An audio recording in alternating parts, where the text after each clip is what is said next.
Labas, su jumis Inga. Šiandien parodysiu, kaip atlikti greitai ryto ritualą su jauninančiomis priemonėmis. Pradedu nuo prausiklio atkuriančio veido odos struktūrą.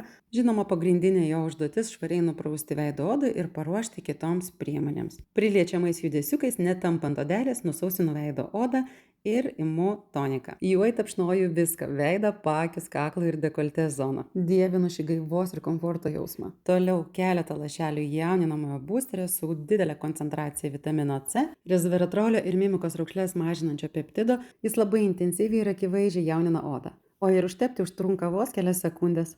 Toliau paakių zoną atkuriantis paakių kremas su platininė specialia galvute. Štai taip aš jį tapšnoju, paskirstau ir įmasažuoju. Jis akimirksniu pridrėkins, sumažins raukšlės, paburkimus ir patamsėjimus paakiuose. Man jis labai patinka, nes jau po minutės matau skirtumą. Toliau seka jauninantis serumas. Porą paspaudimų paskirstau ir patepu ant veido odos. Jis jaunina, kelia veido ovalą ir stangrina veido odą. Jį rekomenduoju visoms, kurios jaučiate, kad jau reikia liftingo efekto.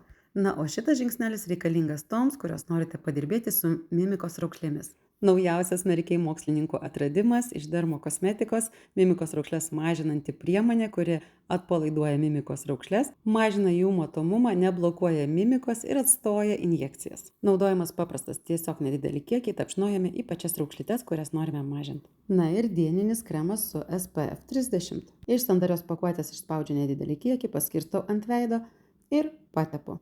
Būtent šis kremas turi veido odą drėkinančių, raminančių ir atkuriančių komponentų. Jis saugos mano odą nuo išorinių veiksnių poveikio ir palaikys komforto jausmą visą dieną. Jei ir tau aktualios odą jauninančios priemonės, drąsiai man rašyk.